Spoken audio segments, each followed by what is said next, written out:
Suspense.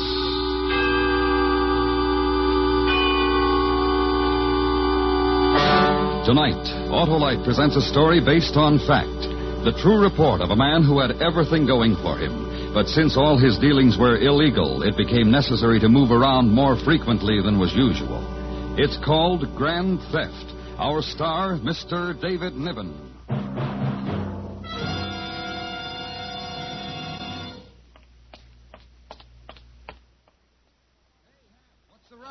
Well, not much time, Harlow. For what? Why, to enter that Autolite family charity drawing? You're right, Hap. And friends, if you haven't signed up in the greatest charity event of all time, you'd better hurry, too.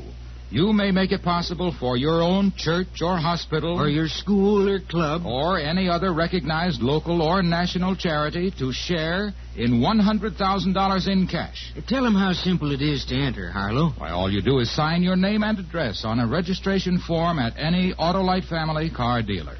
There's nothing to try or buy, nothing to solve or write. But if you're one of the 25 persons selected, you will name any recognized charity you wish to share in $100,000.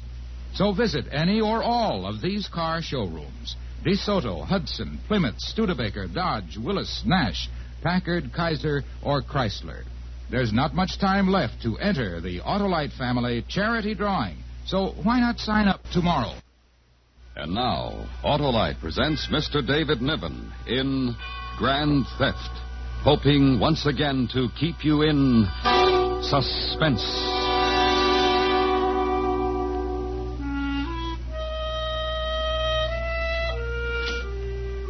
Here's how it works. You appraise things. You stroll through a house, take your notes, make your calculations, and eventually you come up with some interesting figures on which they pay you. Of course, it's interesting work. And if one is resourceful and competent and ambitious when no one is looking, one might turn out to be wealthy. Oh, there you are, Mr. Bentley. Oh, I was afraid you might get away. Oh, no, my dear Mrs. Payne, just waiting to say goodbye to you. Oh, Mr. Bentley. Oh, Mrs. Payne. Well, I'm glad you did wait to say goodbye. I feel I've really come to know you these last 3 days while you've been at our home appraising all of our goods. And I to know you, dear Mrs. Payne. Oh, I really must hurry now. My plane leaves in an hour. Mr. Bentley, I know you've seen many lovely homes in your line of work. What do you think of ours? Oh, one of the loveliest I've ever seen. Oh, truly, Mrs. Payne. Did the insurance company ask you to appraise the jewelry, too? No, they didn't, Mrs. Payne. Oh, dear. Well, we had such a delightful chat while you were here, and I do feel I know you. You did see my bracelet, the platinum one at dinner last night? Oh, I couldn't help but notice it, Mrs. Payne. Well, as a matter of curiosity, and I know you do have this knowledge, what do you think Roger paid for it? Well, not a cent under $5,000. Oh, then he does love me. Be most assured of that, Mrs. Payne. Oh, I really must go now. Well, whenever you're in Denver again, call us, won't you? Won't you, Mr. Bentley? Of course I will. Goodbye, Mrs. Payne.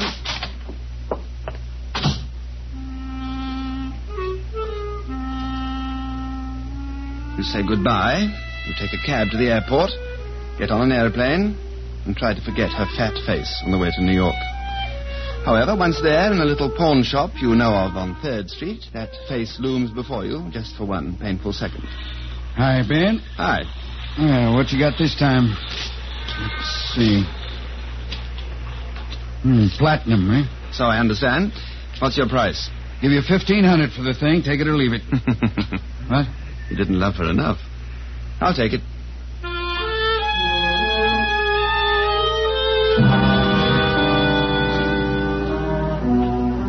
But that way is very small stuff. Cheesecake instead of caviar, if you will. No, one must broaden one's horizons, enlarge one's activities, launch into greater, more productive fields. In short, one must never be satisfied with $1,500. That would be decadent.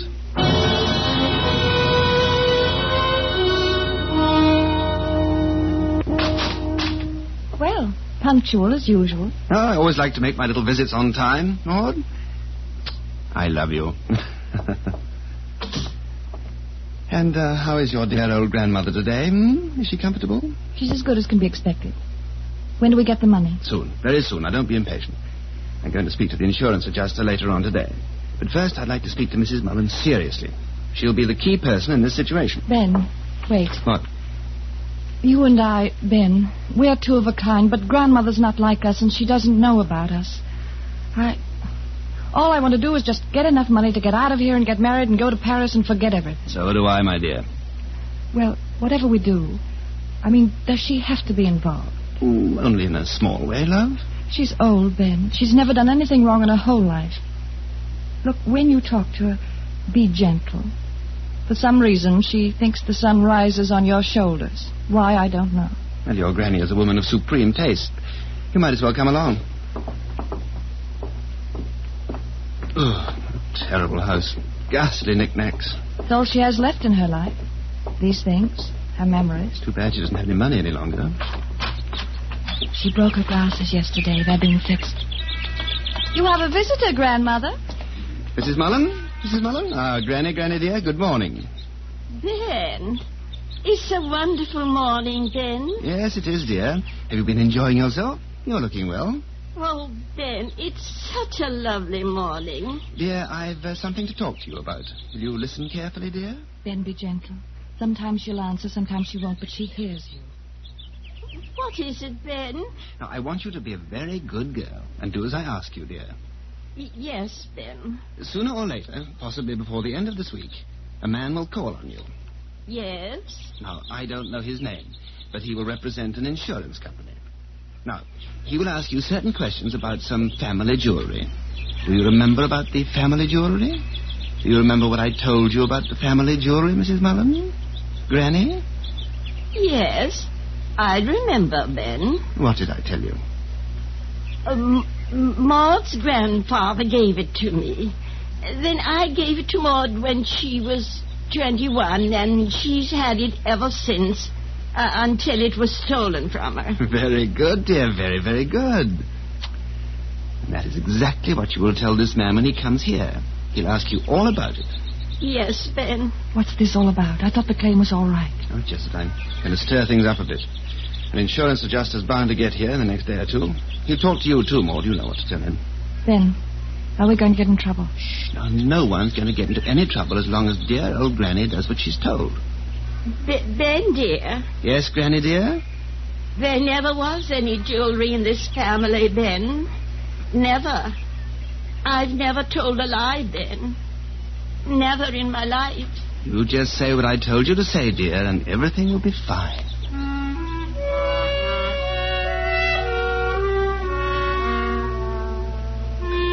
You judge the picture of an old woman who never lied, and you wonder about it. But you feel that the larger gain, the promise of it, the Paris of it, the unutterable delight of being financially exhilarated, demands that you continue the action. So you make a phone call to a certain insurance company, then you go home and await developments.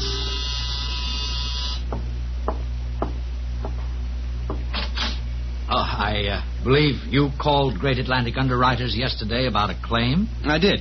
The people who made it asked me to find out what's delaying the matter. I'm from Allied Adjustment Bureau, Mr. Bentley. Great Atlantic turned it over to me. My name's Coombs. I'm happy to know you, Mr. Coombs. Come in. Oh, thank you. I just took a chance and thought I'd drop by this morning. I'd like to ask you some questions about the claim, if I may. Party name of Mullen, Maud Mullen? Yes.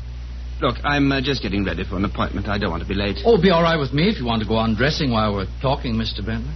Well, it would be nice to get this settled for Miss Mullen. Yes. Oh, I see you paint.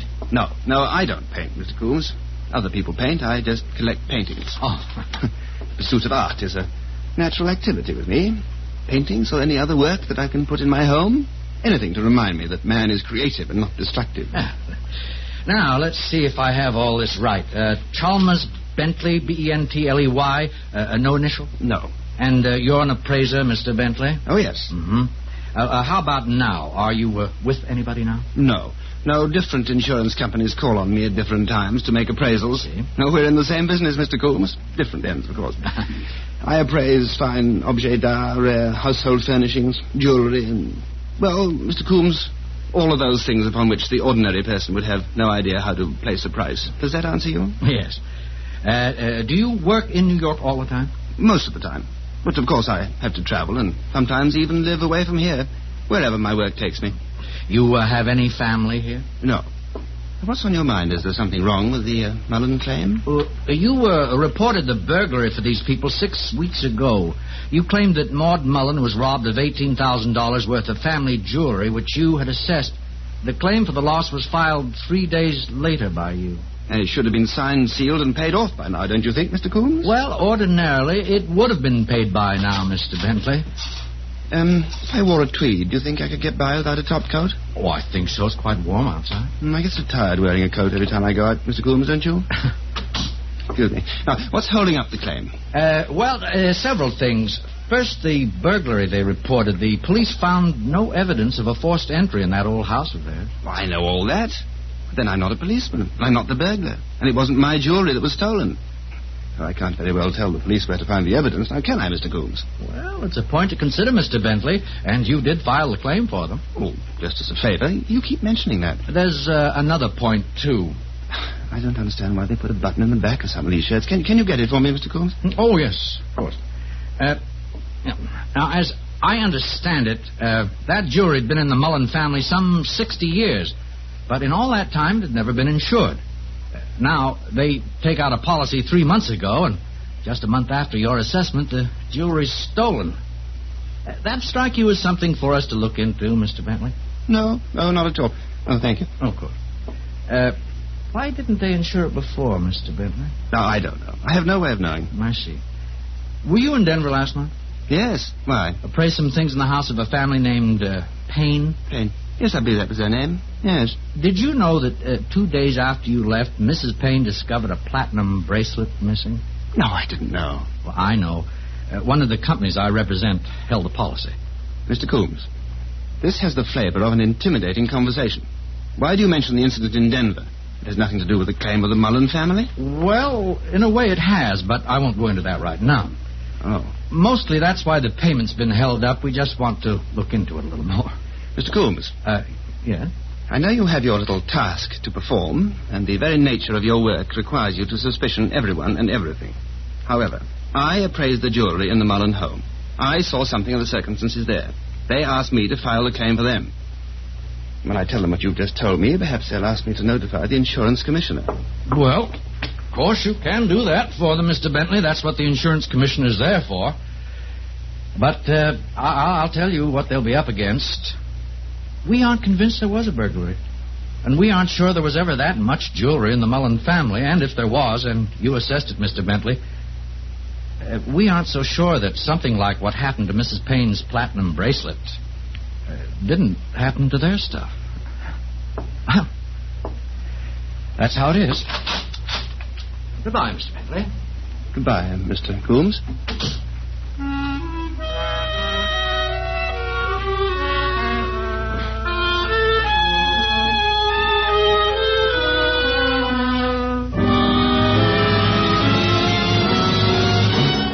Autolite is bringing you Mr. David Niven in Grand Theft, a story based on fact. Tonight's presentation in radio's outstanding theater of thrills, Suspense.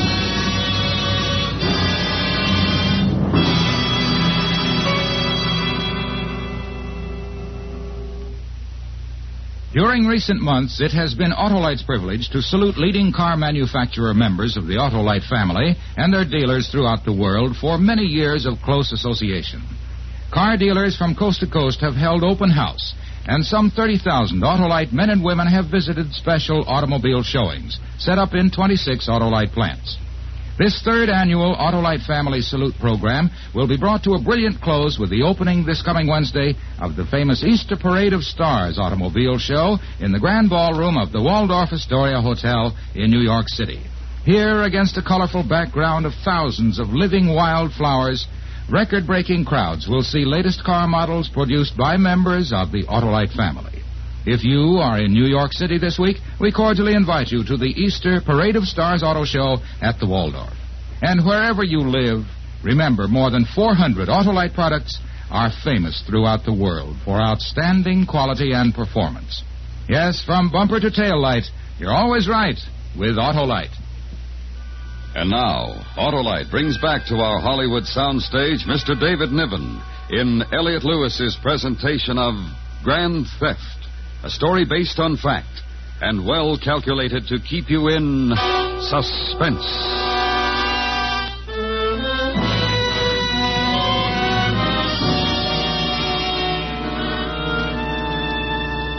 When one's problems become complex, one must rely on experience to carry one through. A suspicious insurance investigator can only operate on single-track theories. A resourceful insurance appraiser is quite aware of these methods and therefore regards them in the proper light. Naturally, one must be practical and bend all efforts to know where one stands. Ben. Well, Maud? I've been waiting for you, Ben. Mr. Coombs was at the house. Of course. He was here yesterday afternoon. I tried to call you to tell you about it, but you weren't in. He spent an hour with Grandmother talking to her. What did you ask her? What did she say? I don't know, Ben. You know how she is sometimes. She just won't talk to anybody, no matter what you ask her. Where were you? That's just it. I told him she was ill and might not understand him, but he insisted on talking to her alone. There was nothing I could do. It would have looked bad if I'd... I've got to find out what she told him. Wait. No, not now. Something's happened to her. Right after Mr. Coombs left. Some sort of shock. The doctor doesn't know what it is. Wait till tonight. Maybe she'll be better then. No, Ben. Let go, I said. I have to see her.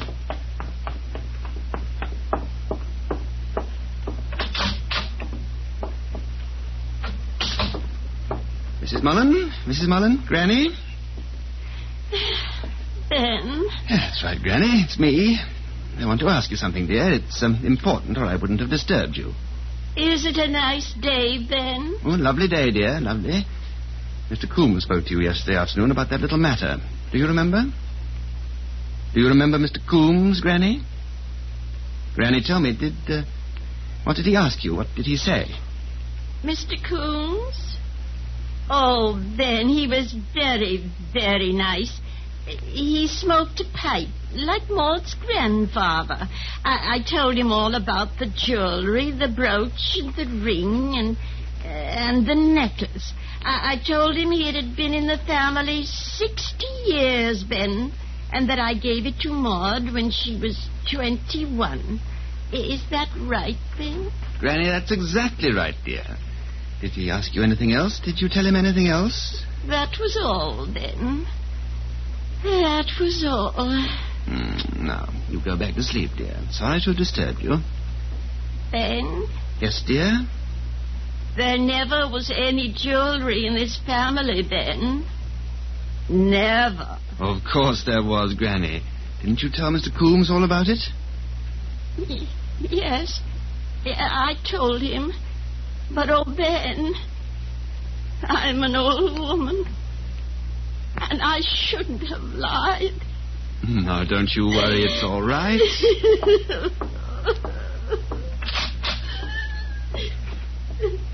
Maud? Well? Everything's all right. What? I'm telling you, we're in business. Paris and all. Pack your things. Well, wait, Ben. How is she? Your grandmother? Oh, my dear girl. We don't have to worry about her anymore. We'll put her in a nice home. Now, pack and smile. You sure we'll get the money on the claim? I'm going over to get it now.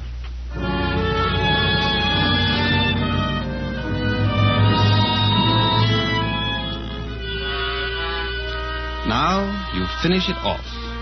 Of course, there never was any jewelry, even though I assessed some. And there never was any theft, even though one was reported. However, there was a claim that in any adjuster's eyes would, on the evidence of it, appear to be absolutely legitimate. Oh, glad you came by, Mr. Bentley. I was going to phone you. This will save time. That is precisely why I'm here, Mr. Coombs, to save time. When will the Mullins receive their money? Well, I'm afraid that's something I can't answer, Mr. Bentley. Mr. Coombs, a valid claim has been placed with the company you represent. And I'm sorry they have so many reservations about honoring it. However, I know something of the workings of insurance companies. I know that you, not the company, are holding it up. That's quite right. Why? I understand that you had the effrontery to call on that poor, sick old lady. Wonderful person. I doubt if many people call on her nowadays. Most of her friends must be dead by now. I'll tell you why I'm here. Miss Mullen asked me to come. She wants her $18,000, Mr. Coombs. The policy was written. The money is owed. Now, where is it? Grandmother made a sworn statement. All checks out there. Oh, you're satisfied then. Mr. Bentley, I want to tell you something. Now, this is off the record. It's just between you and me. When I was at your apartment the other day, I couldn't help noticing the stuff on the wall. And I just asked around. Some of those paintings in your place are worth $2,000 or $3,000. That's a lot of money, even for a man who gets paid as high as you do. Now, what am I leading up to? Well, just this. Not only the Denver thing, but you worked a case in Dayton, Ohio, a year and a half ago. Praised some things for Midwestern indemnity at the home of some people named Vansing. Do you remember Vansing? Now, 2 days after you'd done your work, the Vansings found out that a diamond ring worth $8,500 was missing from their house. I see. Now, just let me go on. Similar thing happened in Omaha 3 years ago. Family named Van Cleve reported $6,000 worth of jewelry missing. It happened that you appraised their household goods just a week before. Now, here's one from San Francisco, and there's another one from St. Paul. You see? You talk as though you expected to find stolen jewelry hanging on the walls of my apartment. No, but jewelry can be turned into money to buy paintings, can't it? Oh, none of these things are any of my business. Even those nice paintings hanging in your apartment are none of my business. Have nothing at all to do with these people and their $18,000 claim with us. Now, as you said, Mr. Coombs, all of this has nothing to do with their claim. They want their $18,000, Mr. Coombs. They want it within 24 hours. Do you understand? Well, that's pretty clear, Mr. Bentley. But you can tell them they're going to be disappointed. You see, it's out of my hands. What? I turned the matter over to the Federal District Court. I've asked them to find the insurance company not liable under the policy. But it take weeks for a hearing. Yeah, I'm afraid so. And if the court decides against them, Mr. Bentley, the grand jury will have grounds to indict you for an attempted insurance fraud. Oh, that's a pretty rough thing to beat. But, now, if I had a statement from you right now, we might consider withdrawing from the court and letting the entire matter drop. I see. Well, what do you say, Mr. Bentley? Do you want to make that statement and clear all this up? Mr. Coombs, I'm due on Long Island at 2 o'clock, an appraisal job for Eastern States Underwriters. They called me this morning. I'm late now. Mm-hmm. Then you don't want to make the statement. Mr. Coombs, I simply wouldn't know what to say.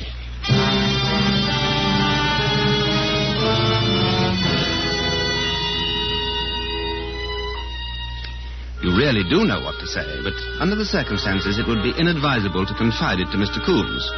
2 words suffice. Get out. What had looked good and promising and Parisian had suddenly turned into an ugly accusation of theft, which was not the case, but which did definitely close the door on $18,000. So, one more crack at the old game, and if you have to, Paris alone. Would you care for tea or a drink? Mrs. Prescott, I'm in rather a hurry. Thank you. Some other time. Oh, you've been so efficient, going from room to room, wandering all over the house. I'll just wager not one single object escaped your eye. Oh, did you happen to notice my daughter's diamond earrings? Aren't they lovely? Her graduation present. Earrings? Oh, yes. Oh, lovely. Yes, I believe I did notice them. You see, we do have to be very thorough, Mrs. Prescott. You understand that? No, of course. Tell me, Mr. Bentley, did you see my son's bedroom? Yes, I believe so. Second door to the right, top of the landing. Yes. Did you happen to see that little jade vase? The jade vase? Oh, yes. Mr. Bentley, I know this is asking for information that should come officially from the insurance company, but what is it worth? $40. $40? Oh, dear, and I thought it was worth thousands. I bought it in Hong Kong. What did you pay for it? $40? Just goes to show you. Are you sure you won't have any tea or something? Quite sure. If you'll excuse me. Good day, Mrs. Prescott. Good day, Mr. Bentley. I do hope you'll come back again someday. I want to talk to you about your work. Goodbye. Goodbye.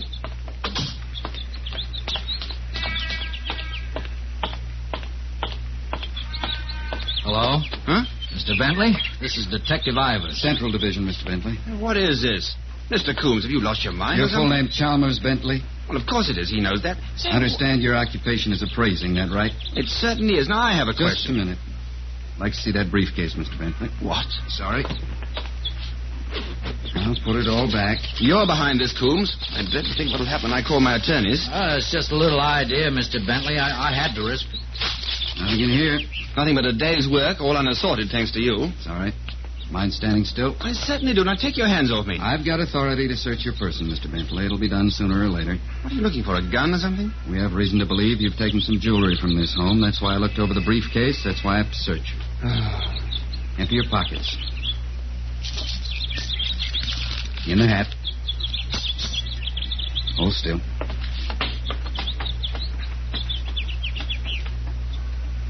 Nothing? Can you finish it downtown? Now, see here. I've been subjected to just All about right, enough of this. it's not a necklace or a bracelet. We'd have found it by now. It's something smaller, a ring or a pin, or maybe you just pulled something out of a set. But it's on you somewhere, in your shoe or taped under your arm or somewhere. Come on, now, what did you take this time? Diamond earrings. Where are they? Here. Right under my belt. This would have paid for my passage to Paris. You're very good at your job, Mr. Coombs. From an expert, that's a real compliment. Okay. Let's get in the car. Wait. Mr. Coombs. Mm-hmm. How did you find out? Why, I talked to your girlfriend's grandmother. Oh, I don't understand. I wanted you to talk to her. She was my ace. Oh, she told us the right story, Bentley. Your story. It broke that old lady's heart to lie. It just broke it. That's how we found out. I'll bet that old lady never told a lie in her whole life before. A 2-year-old kid would have known she was lying. Yes, I should have thought of that. You never can trust these beginners. Should have worn my top coat.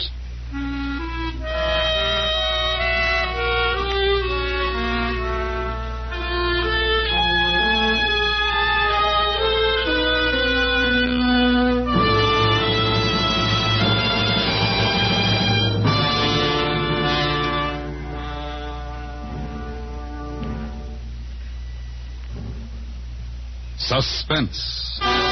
Presented by Autolite. Tonight's star, Mr. David Niven. Say, Harlow, just who's eligible to enter the Autolite family charity drawing? Anyone and everyone, 18 years or over, Hap. And just what do you have to do, Harlow? Why, Hap, it's as simple as signing your name and address. In fact, that's all you do. Just visit any Autolite family car dealer showroom, sign your name and address to a registration form, and nothing more. There are no sentences to complete, no puzzles to solve, nothing to try or buy. If you're one of the lucky 25 persons selected, you will name any recognized local or national charity you wish to share in $100,000 in cash. It costs nothing to enter.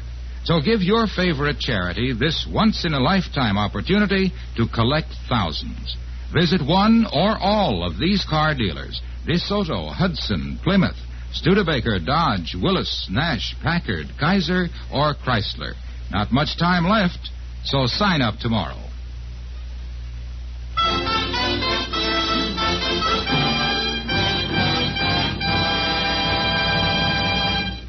Next week, the story of a man whose welcome home party promised little gaiety and many tears, and surely his death. It's called Parole to Panic. Our star, Mr. Broderick Crawford. That's next week on Suspense.